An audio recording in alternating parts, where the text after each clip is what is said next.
entities, and we're happy to have Ryan Smith with Think SBA. So Ryan helps business owners with their commercial loans to help them with things like their business building financing. And so, so Ryan, thanks for being here. And we have a presentation. We also have a few other resources as well. We have an attachment that we're going to provide you that has a number of links to other resources. John, do you want to show that? Can you display that PDF that we have? We're going to just put that up first for everybody to see.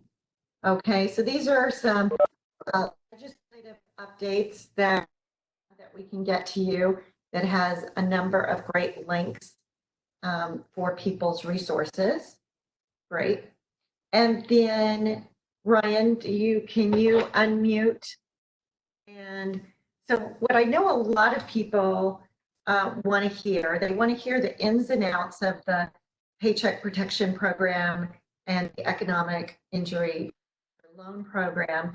And as we heard today, Ryan, we heard that the SBA funding in that first funding has, in a sense, run out if somebody doesn't have already, if they're not already in the system. And it's our belief this is going to pass, increase, another set of legislation that will increase that number. So we look forward to hearing ins and outs about these programs. And then we'll have question and answers afterwards. What I'd like people to do is if you could email me, Loreen G, Loreen at wealthwisefinancial.com. If you'll send me an email with your questions, then we'll be able to make sure that we capture those questions and get those answered at the end of Ryan's presentation. So with that, Ryan, thanks for joining us. Want to hear what you have to say. Yeah, well, Loreen, thank you so much for having me.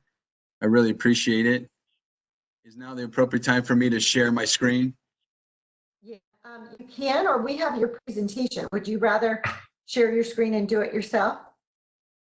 Yeah, I will share that. Okay. Let me know when you can see it. And I am getting feedback. If there's any way that I can hear myself in my ears, that would be great. We'll make sure that. So can everybody hear me now? Okay. I can still hear myself. So if I pause in between sentences, it's just because I'm waiting for the feedback in my ears to leave. So I might sound like a robot a little bit. Is there any way to turn that off or no? I've muted all other participants, so I'm not certain where the feedback would be coming from. Okay. Let me see if there's. Yeah, I don't know where that would be coming from either.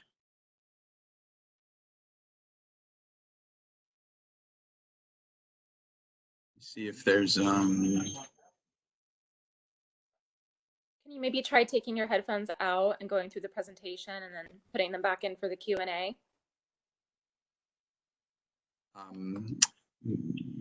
You know what?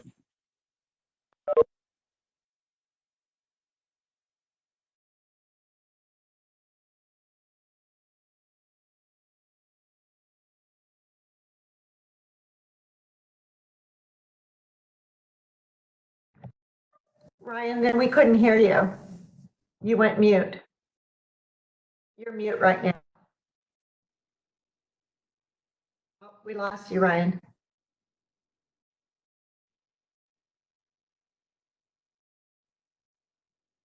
We still can't hear you.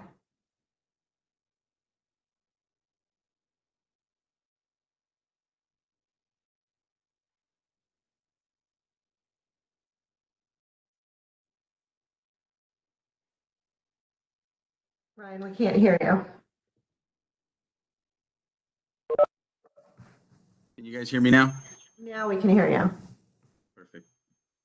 So you can still hear me? Great. I'm just going to go through the computer. So for some reason it was going through both, and when I disconnected from the computer, I was actually going into the room and through my earphone. So I'm just going to go through the computer right now, and I will continue to share the screen here. So everybody can see the slides and everyone can hear me. Is that correct? You sound great. Okay, so what we're going to do today is I'm going to bring together the Paycheck Protection Program and the Economic Injury Disaster Loan Program so that we can understand the details of the programs, how they work together, and then what I'll be able to do is give you some latest and greatest current events on where we're at with the funding for these programs. If you're stuck, what you can hope for, and then I'll open it up for questions and answers. So again, my name is Ryan Smith. I grew up in San Diego, California. I am an SBA-focused loan broker, formerly a commercial lender for Torrey Pines Bank, which is a part of Western Alliance Bank. I help people, particularly business owners, purchase real estate for acquiring businesses or franchises and working capital. Like I said, I'm going to talk today about the Paycheck Protection Program, the Economic Injury Disaster Loan Program, and also the Economic Injury Grant. And then I'll finish up with the Fed Main Street Lending Program, which is the newest program to come online that is actually being offered through banks, but funded through the Federal Reserve. As I like to share with people, what we're seeing right now is obviously unprecedented. What the federal government is attempting to do is to bridge the gap for business owners who have an interruption to the cash flow in their business. I read a statistic this morning that over 90% of businesses have seen over a 75% decrease in their revenue due to the government response to COVID-19. Obviously, that is dramatic. It was almost overnight and a huge shock to our economic system. The federal government is working as fast as they can. Are they doing it as good as they can? Yes. Is it what we need? Unfortunately, I think that we're going to see a lot of people are going to be left behind, and it's going to be too little too late. Let's start off with the Paycheck Protection Program, and let me share with you where we are right now.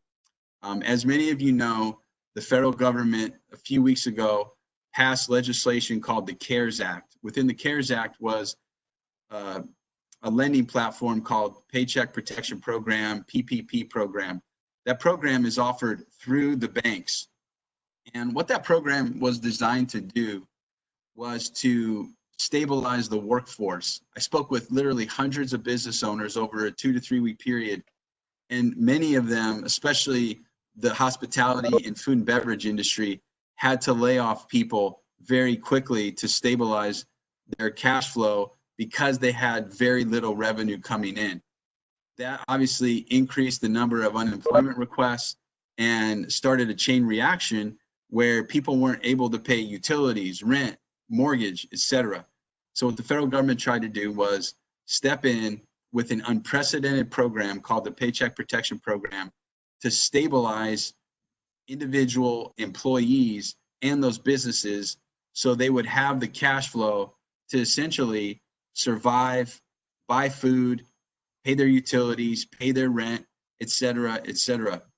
The apparatus was approved by the Senate and the House of Representatives in record time, and then the banks were asked to roll out a brand new lending platform within 5 business days. Most banks take months to years to develop a lending program and to put around it the necessary safeguards and platform and structure to deliver that program. As you can imagine, there is a lot that goes into determining all the variables of a loan. What are the rates? What are the limits? What is the amortization? And I could go on and on and on and on. And keep in mind that the number one role of a bank isn't to lend money, it is to mitigate risk. That's what a bank does. They assess and mitigate risk. The second thing they do is they lend money to business owners. So the federal government tells the banks, hey guys, we're obviously in a very difficult situation.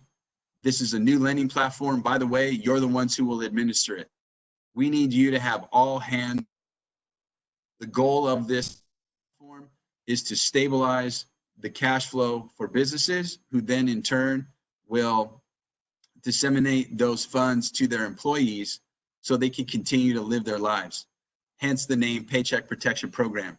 So what does the Paycheck Protection Program do? The first thing it does is it provides payments to employers who then in turn pay their employees for payroll. They can also pay down mortgage interest. They can also pay for utilities, and they can also pay for rent. One of the things they can't do is they can't pay down mortgage principal. So they can only make interest payments under the Paycheck Protection Program. Here's some of the details of the Paycheck Protection Program. The Paycheck Protection Program allows for loans upwards of 10 million. And how that loan is calculated is taking the last 12 months of payroll. That includes payroll, it includes benefits. Taking the last 12 months, dividing by 12, multiplying by 2.5. And those funds are to be spent within an 8-week period. Now, this is the most important bullet point. This is a loan. It is called a loan, but the goal of the loan is to turn into a grant. As I'll share with you a little bit later, there is a payment deferral period, etc. And then ultimately the goal is for the loan to be forgiven. And here's why. If the loan isn't forgiven, then it's not really a bridge. They're really then just tacking it on to the business owner who's already struggling. But they couldn't come out and make it a grant out of the gate, because then that would even cause there to be even more fraud than there will be. So what they've done is the federal government has said to banks, we're going to authorize you to give up to $350 billion in loans with the smallest loan application in the history of the SBA. And literally, they're asking for very little information when it comes to the application. And many of you may have already gone through the process, or you have the application in front of you. If you haven't, I have all of that at my website so that you can see it. But just let me tell you, the application compared to the typical SBA application is very thin. The second bullet here is that if the loan is used for the intended purpose, the loan turns into a grant, and the individual business owner does not have to pay back the loan. And let me tell you, that is absolutely the goal. So what I caution all of my business owners who are applying is to apply with a level head and to understand that loan forgiveness is not automatic. And that is very important to understand. Loan forgiveness is not automatic. There is a mechanism within the legislation that allows for banks to forgive the loan if the business owner uses the proceeds of the loan appropriately and within the guidelines of the legislation. So we can all read the legislation. We can all read the documents that come out. There is a fact sheet. If you don't have it, I have it. There is a interim final rule that has come out, again, that further clarifies the legislation. There's a lot of information out there about the legislation, and all of us are intelligent. We're able to read it, and we have trusted advisors who can help us understand parts of the legislation that we don't understand. I'm not any different from you in terms of that truth. What I really add here is somebody who works with the SBA every single day. Today, I was literally on the phone with several different SBA lenders as a matter of course of my business. I add here not only reviewing the high points of the legislation, but to give you really an insider understanding of who you're dealing with. Most people don't deal with the SBA in their lifetime. Some deal with the SBA one time, then even fewer have repeated loans with the SBA. So what I'm able to do is take people who are now working with the SBA for the first time ever and may never ever again work with the SBA, and help them understand exactly who the SBA is, what their mission is, and things to look out for. Number one, the SBA was, it is a government guarantee program that was founded in the 1950s to help our soldiers coming back from World War II start businesses and stimulate a non-wartime economy. Ever since then, the SBA has been growing in their mission to help small business owners. And that's why these particular loans are given to businesses that have under 500 employees. And then there are other eligibility requirements that I can share with you. But just remember that the mission of the SBA is to provide loans to small businesses so that they hire employees, stimulate the economy. That's their mission.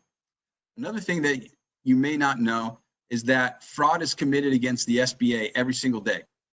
So much fraud is committed against the SBA that there's literally a newsletter that I subscribe to that is called Fraud Friday. And Fraud Friday highlights the various fraud schemes committed against the SBA. And I'll tell you this, every single Friday without fail, there is a Fraud Friday newsletter. They do not lack for content.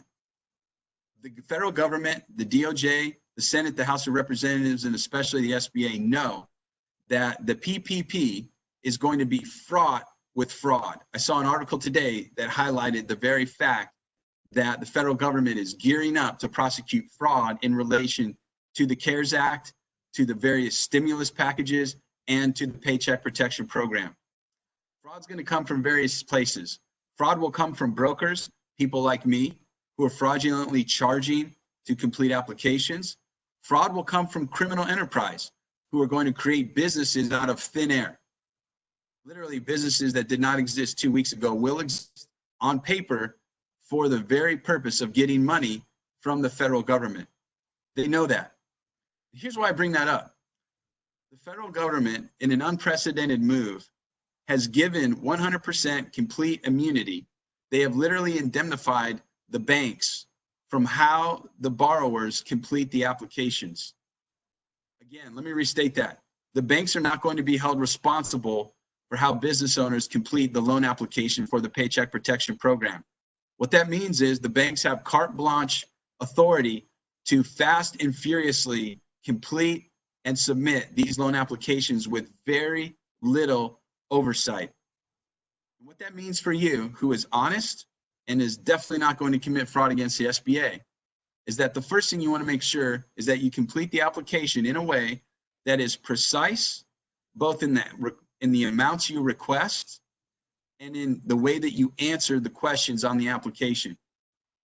If you are precise, you answer the questions the way they're supposed to be answered, if you calculate the amount that you're eligible for, and not only eligible to receive, but eligible to be forgiven, then when it comes time for forgiveness, you will receive that forgiveness. Ryan, can you hear me? If you complete, or if you complete the application incorrectly, it's an honest mistake. Just know that these applications will be audited by the federal government, and they will not go after the person who helped you complete the application. They will not go after the processor, your loan officer, the bank. Nobody inside the bank is going to be held responsible for your application. You as the business owner are going to be 100% held responsible for the application. So what that means is that you want to take that responsibility seriously, and you want to make sure that you're actually holding the banker accountable to know what they're talking about and to help you fill out the application correctly. Number one, again, just to repeat, because you want forgiveness at the end of all of this so that you don't get a loan. But number two, so that you don't inadvertently raise your hand to be singled out by the Department of Justice who prosecutes fraud against the SBA. Because what they'll do is they'll come in, they'll stop your business, they'll start turning everything over, and in the end, they'll find out that it was an honest mistake, but still there will be an interruption to your business. So I can't caution you enough that when you complete the application, please make sure that you complete it honestly, accurately, to the best of your knowledge, with trusted advisors to help you calculate just exactly how much you qualify for and how much you qualify to be forgiven. So now, let's move on. For those of you who laid people off, just know that you have until April 26th, and many of you have already done this, but just make sure that you have rehired above the 75% threshold from what your payroll was prior to COVID-19 to make sure that you do not reduce your eligible amount and therefore are in jeopardy of not having the entire amount that you receive be forgiven. Again, this is in the fact sheet that I have that you may have. If you don't, I will make sure that Loreen has it so that you can read the fact sheet. All of that I'm sharing with you right now is there.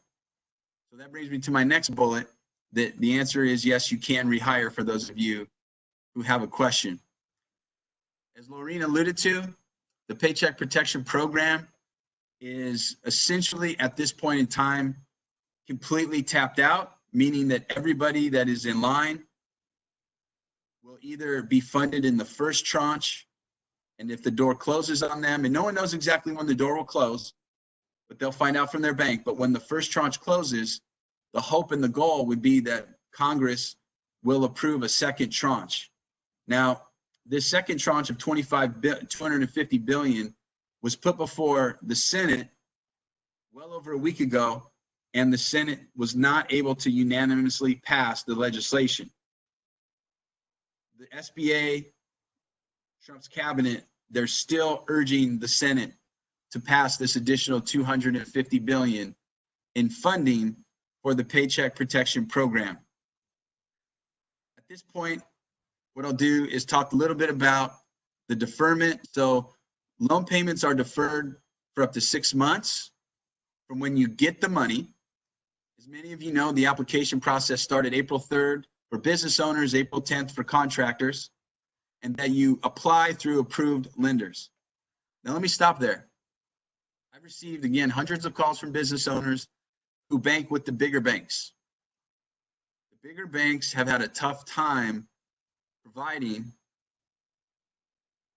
customer service to their customers in a timely manner to complete the applications, to submit the applications, and to fund the applications. So if that's you, if you're in that boat, what I would tell you is give me a call, and what I can do is definitively tell you whether you should stay put or whether you should seek another lender. Now, let me talk to you about that. Initially, the big bank said, we're only going to help our clients, and that stayed true. The regional banks also said, we're only going to help our clients, or I'm sorry, we're going to prioritize our clients, but we will allow for other non-customers to get in line. Now, I personally spoke with one of my bankers here in San Diego. They have offices in San Diego, Orange County, and he personally had helped over 1,000 business owners submit for over $100 million in Paycheck Protection Program funding. That was his customers, and then individuals from outside the bank. Many banks who had that particular track have closed down for non-customers. And in fact, even for customers, they're telling them now that if they come to them now, they cannot guarantee that they'll be included in the first tranche. In fact, many of them are just telling them the best we can hope for is that you line up for the second tranche. So let me give you an anecdote here. One of my clients at the very beginning, I called him, I said, hey, Ryan, do you have somewhere to apply for the Paycheck Protection Program? I highly recommend that you apply. He said, yes, I do. And he said, I'm a customer of Bank of America. I said, okay, you're comfortable applying there? He said, yes, I am. I said, okay, go for it. He called me yesterday. He said, Ryan, submitted on day one. We received an email that said application. So that was April 3rd. They received an email that we applied 3rd, but we're not approved. We don't have a POP number. And right now, I don't know if I'm going to be included in the first tranche. He called me yesterday. I got him over to another bank. That bank said, well, of course, take your application. However, we need to see how quickly we can fund, or if we can even fund in this first tranche. The answer was, we can't fund you in this first cycle of funding from the $350 billion. So what that can tell you then, obviously, from the inside of banks, is that essentially everybody that's going to get funded, they're already in line. They should get funded within the next 5 to 10 business days, because the SBA is giving banks 5 business days to fund from when they receive a PLP number.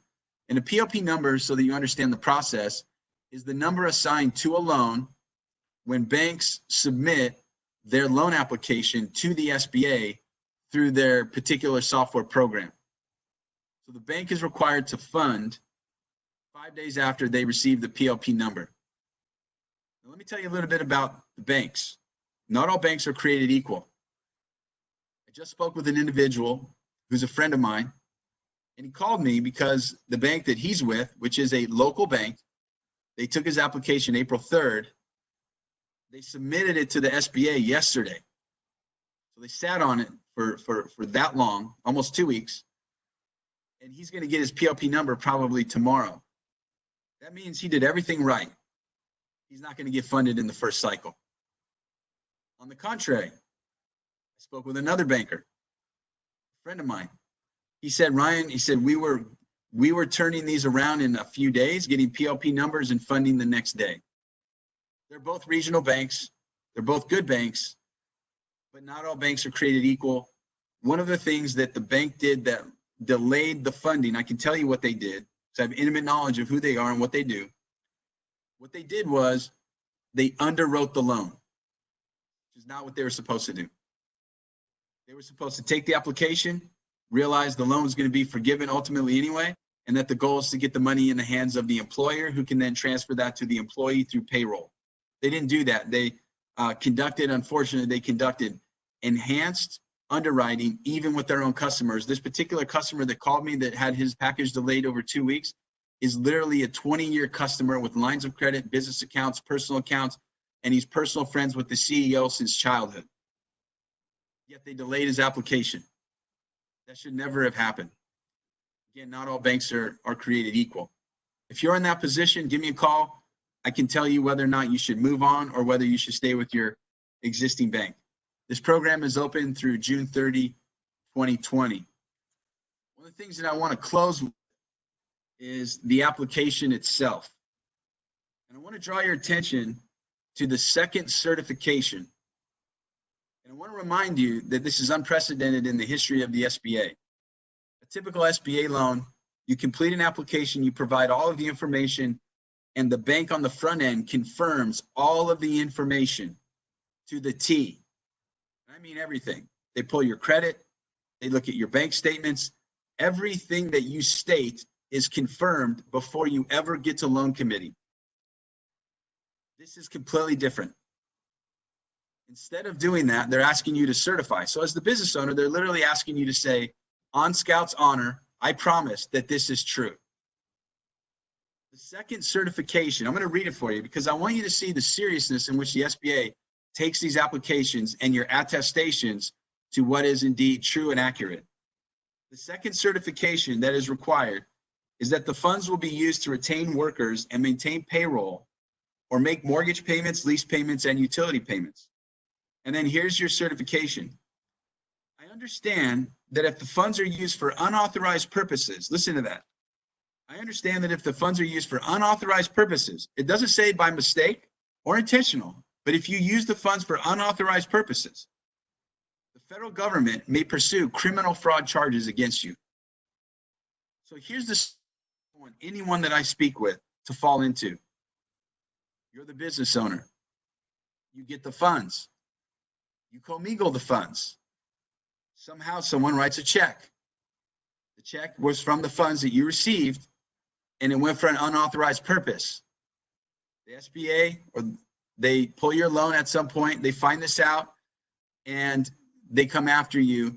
And I just want you to know, and this isn't to scare you or anything, but again, just to make sure everybody understands that the SBA is very serious in auditing and following up with how the proceeds of their typical loans are used, and especially the Paycheck Protection Loan, since there is a forgiveness component and they're paying the banks 5% on each loan that they process. One of the banks that I spoke with, they're going to make $1 million in 3 weeks on the 5% that they're getting kicked back from the SBA to process these loans.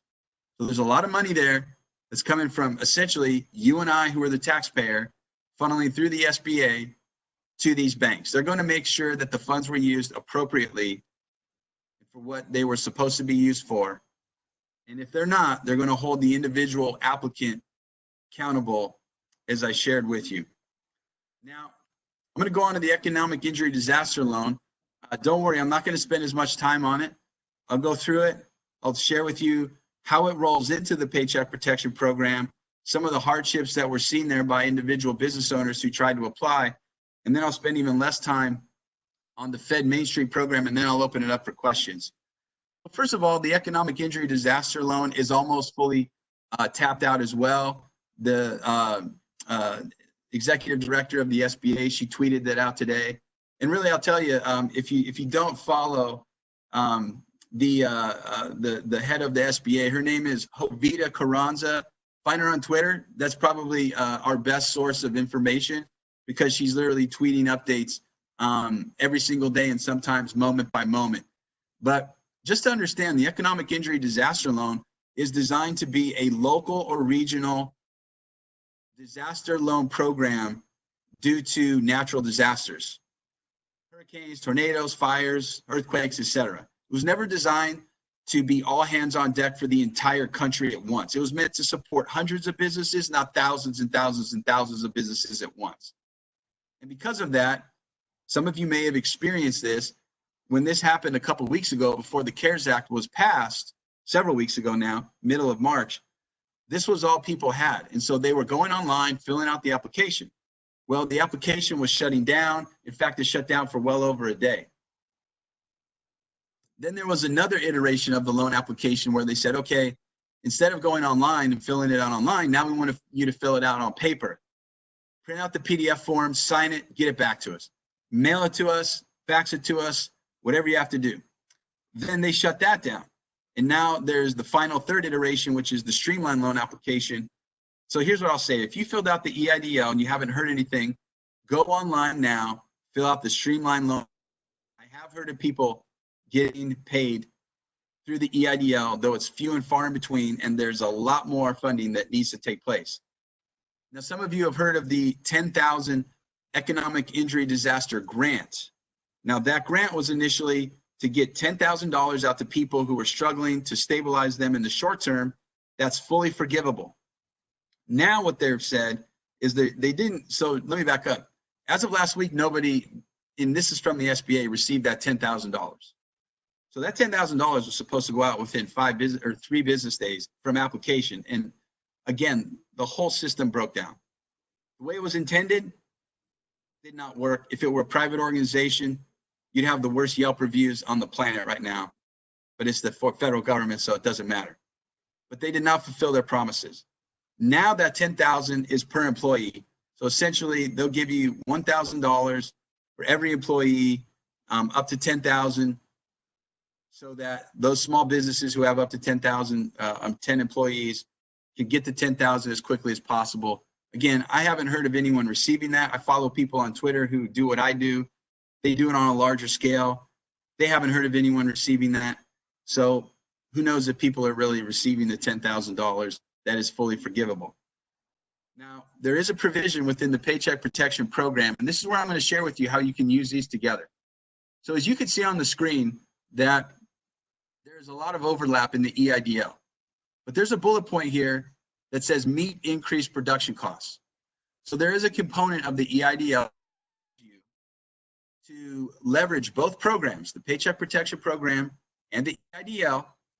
But just remember, the easiest thing I can say, or the most simple thing I can say to help you understand, is that you can't double dip. So you can't use both programs for the same funding purpose.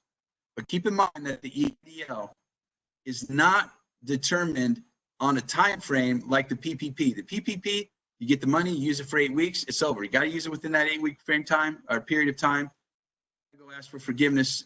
I believe it's up to 6 months later, around that period of time after the payment deferral has gone by. The economic injury disaster loan does not have that particular time frame. So what you can do, again, for many people, we're going to be impacted beyond the 8 weeks. You could use it outside of that 8-week window, and it does allow you to use the funds for other costs outside of payroll, sick leave, debts, rent, and mortgage payments. So just keep that in mind. And again, let me share this caveat with you. When you're speaking with the Economic Injury Disaster Loan Department, just make sure that they know that you've applied for the PPP. If you're one of the few that received the EIDL, you can actually roll that into your Paycheck Protection Program and have it be forgiven once it's in the PPP.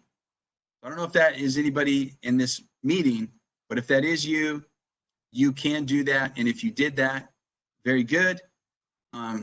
If you haven't received, if you haven't applied for the PPP and you're teeing it up for the second tranche and you have an EIDL, you can do that once the second tranche of PPP is available. So just to clarify, you can't apply for both. You can't use both for the same purpose, but you can apply for both. You can get funding for both. And there's even now a provision within the PPP program, the CARES Act, to roll the EIDL into the Paycheck Protection Program to also receive forgiveness. So that is able to happen. Now, the Economic Injury Disaster Loan was not intended, though, to be a grant, and it has much more stringent underwriting criteria. Again, for less than 500 business owners, these loans are up to $2 million, fixed interest rate of 3.75%, amortizations up to 10 years, principal and interest deferment up to 4 years. My estimation is that you're going to see amortizations up to 10 years, maybe, not 30, but maybe up to 10, more like 5 to 10, and then principal and interest deferment probably up to 6 months. And the reason I say that is because that's what I've been seeing on other SBA loans. If you have an SBA loan here, SBA lenders are deferring payments for up to 6 months for individuals who have existing 7A loans, 3 months for 504 loans. One of my clients today called me and he was approved for the EIDL and he asked for more money. And he said the lady told him, well, you need to fly out here to the East Coast and talk to me in person. And he's thinking about doing it. I've never heard of that before, but that was very interesting. So what that tells me is that they are responding now to those individuals who needed the streamlined loan application. So if you haven't done that yet, please do that. They will pick it up, they will review it, and they will contact you. So if you haven't been contacted and filled it out a few weeks ago, again, go online, fill it out. Now let's talk about the Fed Main Street Lending Program. This is the newest program. This is for larger businesses. This may not apply to anybody here, so I'll just go over it very quickly. The Fed Main Street Lending Program is administered by the banks, but I contacted them and many of them are not administering them right now. They're still focused on the PPP program. The loan amounts are between 1 and 25 million. That's right. You can't get a loan below 1 million, which is why I said this is typically for larger companies that didn't meet the 500 or less employee threshold for the PPP. But you can also combine this, the Fed Main Street Lending Program, with the Paycheck Protection Program. So keep that in mind as well. The variable rates are 2.5% to 4%. Again, that's going to be set by the bank. These are also unsecured. You can prepay, and the payment is deferred for 1 year. So if you are a larger company and you would like to take out one of these loans, give me a call. I'm going to do my best to find a bank for you. But I'll tell you, I haven't had any luck at that right now. So give me a call and go to your bank simultaneously. I referred someone back to their bank yesterday, and he called me today and he said, Ryan, my bank, they don't, like, you know more about this than they do. Most banks are so involved in the paycheck protection that they haven't even had an opportunity to digest the Fed Main Street Lending Program. So essentially, in a nutshell, that's the Fed Main Street Lending Program. Again, it's very general and generic. It's to cover payroll costs. Here's some things that you're not supposed to use any of the loans for. EIDL, Paycheck Protection, or the Fed Main Street Lending Program. You're not supposed to use the funds to pay down principal or refi an existing loan or any types of debts or to pay down a line of credit. And that brings me to really just something I'll share with you, that I hope none of your banks are freezing your lines of credit. I hope none of them are decreasing your lines of credit. And my final thought here before we go to questions, I'll just share a couple of things for you. But my final thought here, as we look back on this period of time, I think what we're going to find is that there will be a mass exodus of business owners from the larger banks. And I read an article this morning, and it was spot on. And the article said that those people that were funded the quickest had a personal relationship, not with the bank, but a banker. And I wrote an article several years ago when I was a commercial banker inside of a local bank that it is vitally important for business owners to have a relationship with a banker, not just the bank. And I spoke with an individual this morning. She said, Ryan, I've been with the bank 20 years. It's one of the largest banks. They have a stagecoach as their logo. Been with the bank for 20 years. And I've been through branch manager after branch manager after branch manager. And I still don't. And she said, Ryan, I applied the very first day. I still don't know where my loan application is. They're failing me at this period of time. And I've received a lot of calls from people who are in that very same boat. So that's why I think what we're going to see here is that the people who had a personal relationship with the banker inside of their bank, again, whether it was Bank of America, Wells Fargo, or whether it was a local bank, having the personal relationship with a banker is vitally important all of the time, but especially during a time like this when people who had that personal relationship were funded. So one of the things that I was able to do early on was I had a few banks that were taking non-customers, and I had a personal relationship. And this was through Provisors, which is a network I'm involved in. And this individual banker in Provisors, she was accepting my loan applications, and she was treating those non-customers as if they were customers. And they all got through her application. They all received a PLP number, and they've all been funded. And so I just want to share with you, if you're in that boat right now, I'm not going to say go from a big bank to a small bank. I'm not going to say that to you. But what I am going to recommend is that if you don't have a personal relationship with a banker, don't recommend that you have a personal relationship with a branch manager, because branch managers, a little secret inside of banking, branch managers don't ever want to stay branch managers. They want to become middle management. They want to move up the flagpole, up the food chain. So I would recommend that you have a relationship with someone, either a middle management, a regional manager, or an actual loan officer or a deposit officer, someone who actually is at least a vice president, but doesn't necessarily work in the branch. And that would be my recommendation to you, because those are the people who really care. Those are the people who are going to treat you the best. They're the people who are going to give you very good, solid customer service, especially when you need it. And at this point, I'll open it up for questions. But before I do, let me say this one thing. And I want to make sure I can hear everybody. I know a lot about these programs. I'm not a payroll expert. So I'm not going to be an expert in calculating exactly what should be included above and beyond what they've shared with us. And I would just please keep that in mind. Another thing is that I'm not well versed in employment matters either. So I'm not a payroll expert, and I'm not an employee attorney or legal expert either. So let me see here if I can turn on my volume. And so I think I'm ready for questions.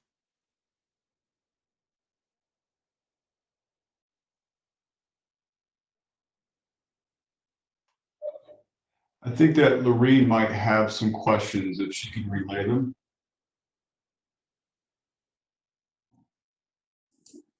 Loreen, we're not able to hear you.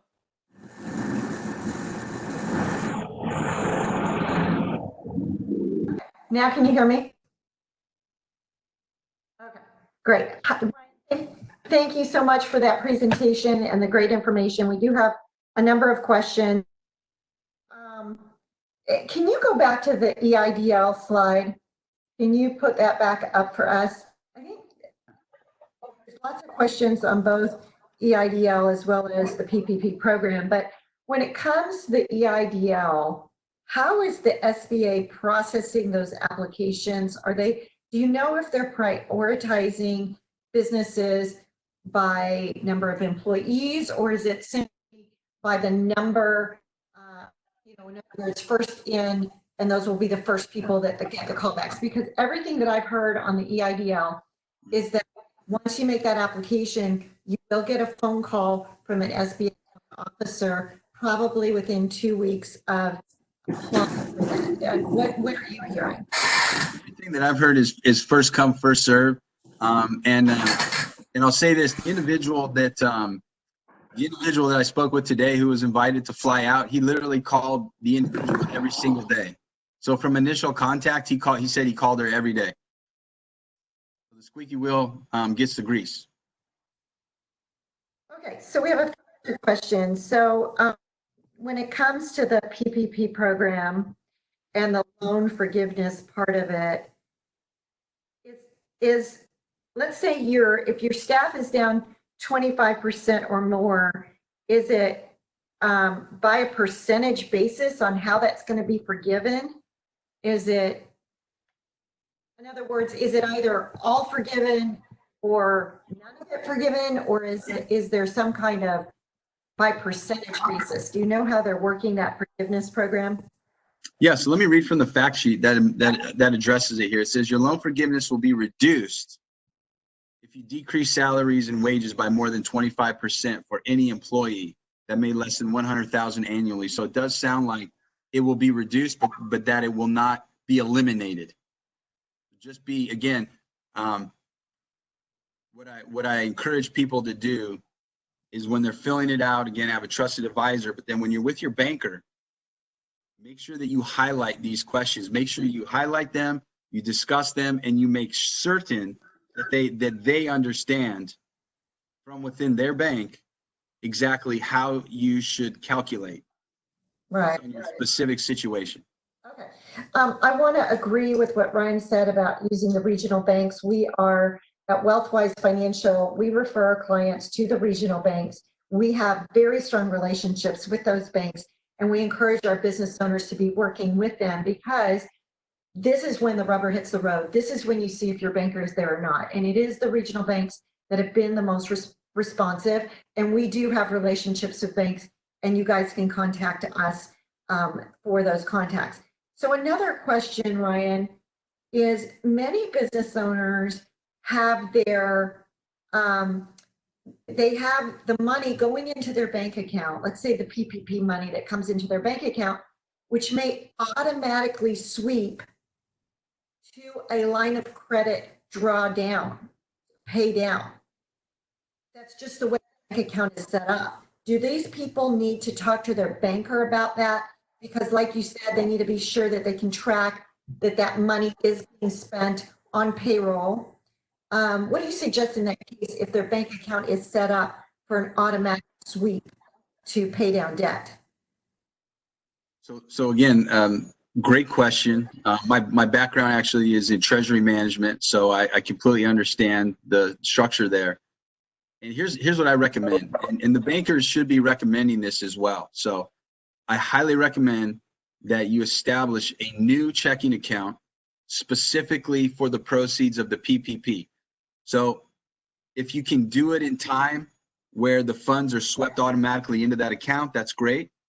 Or if they're swept into a general operating account, sweep them out as soon as possible into that segregated account.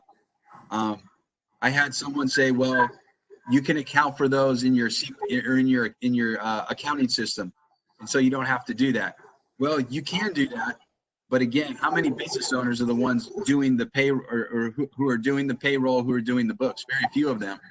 And so if I was a business owner, I would not only have the money in its own account, but I would be auditing that account weekly for the 8 weeks. And I would be looking at every check, every ACH. I may even personally make sure that I have, if I don't have to sign every check, I would make sure that for the PPP program, I took every single precaution to make sure that those funds are used accurately, appropriately, I mean. Program has to do with a personal guarantee. Is the PPP, does it require a personal guarantee? And the question I got here was from a nonprofit entity, because the PPP can be a for-profit or a nonprofit.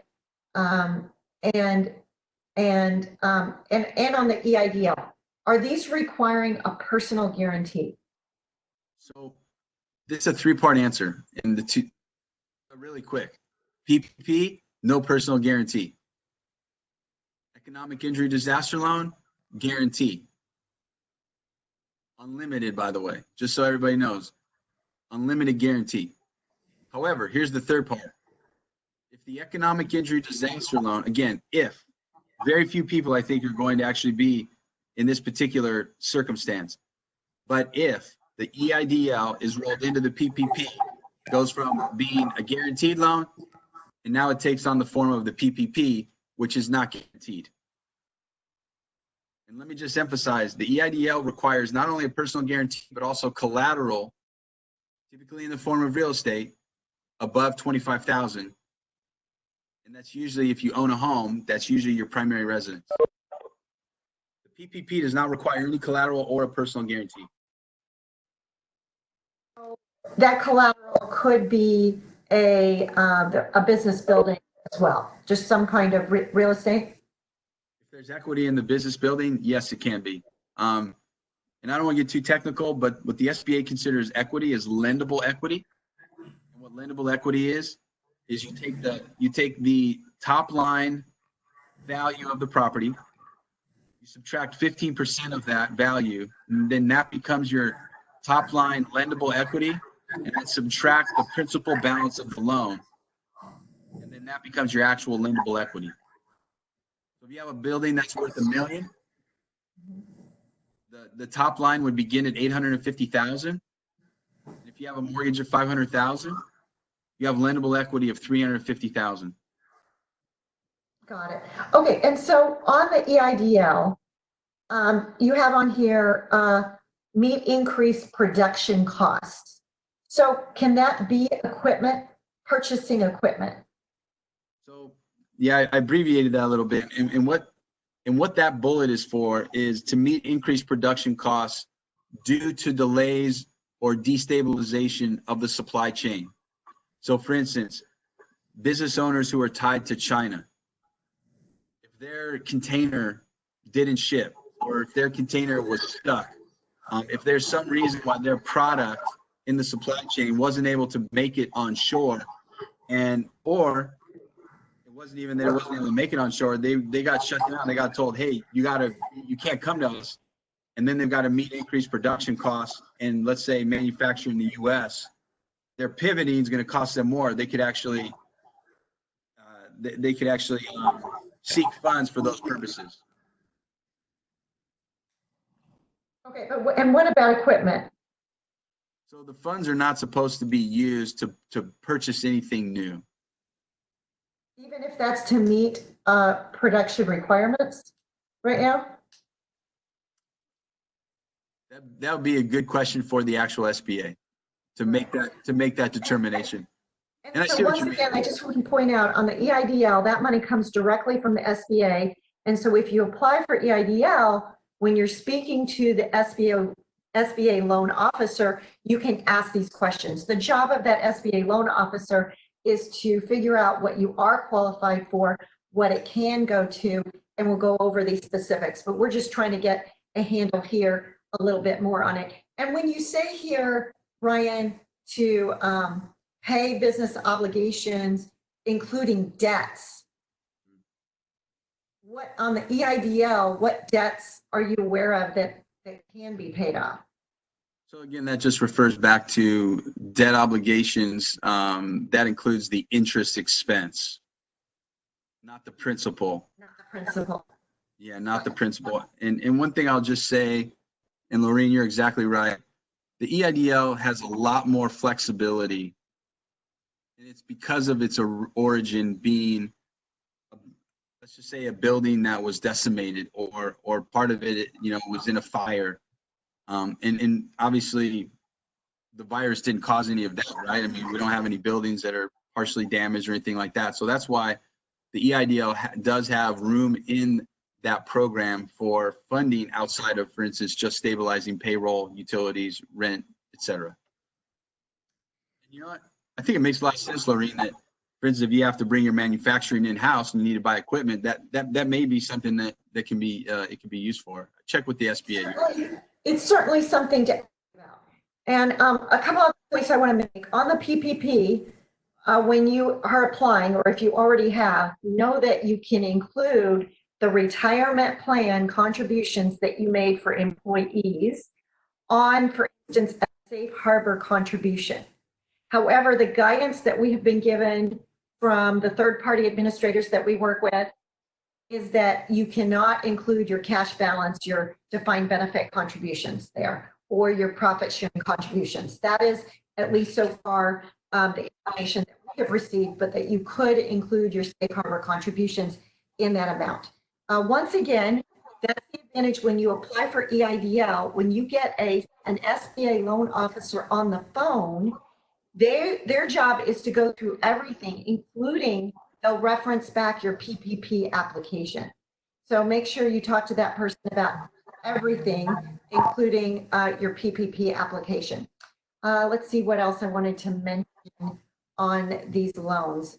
Definitely following this, we're happy to hand out or to email you the additional, both this PowerPoint that Ryan put together, as well as the legislative update that we have for you. And then, of course, to answer individual questions that you might have as a business owner. Some other questions that we're getting from business owners has to do with the CARES Act and and how it impacts retirement plans. And so we're happy to address those questions with you one-on-one when it comes to your businesses. And then once again, we're happy to help you with those banking relationships as well. So Ryan, I thank you. Do you have any final comments that you want to make? No, I just really appreciate it, Loreen. I hope everyone found this valuable. And again, I'm an available resource if anyone just wants to ask me some more questions once we get offline. Great, thank you. Just mentioned we have 2 other webinars coming up this next month. The Monday after that, this month is going to be on Social Security. The Monday after that is going to be on retirement. Please be looking for those emails as well. We hope that you participate. We hope that you found this valuable. Also, our Business Owner Summit, Annie, is that September 25th? I'm trying to remember the date. I would have to ask April. I don't know it offhand. Yeah, I think it's September 25th. We'll be getting that save the date out, but hopefully we're back to being able to again. Then we'll see how the rest of the year goes. So thanks for participating. Please email us, loreen@financial.com, if you have any other questions. Thanks so much. Bye-bye.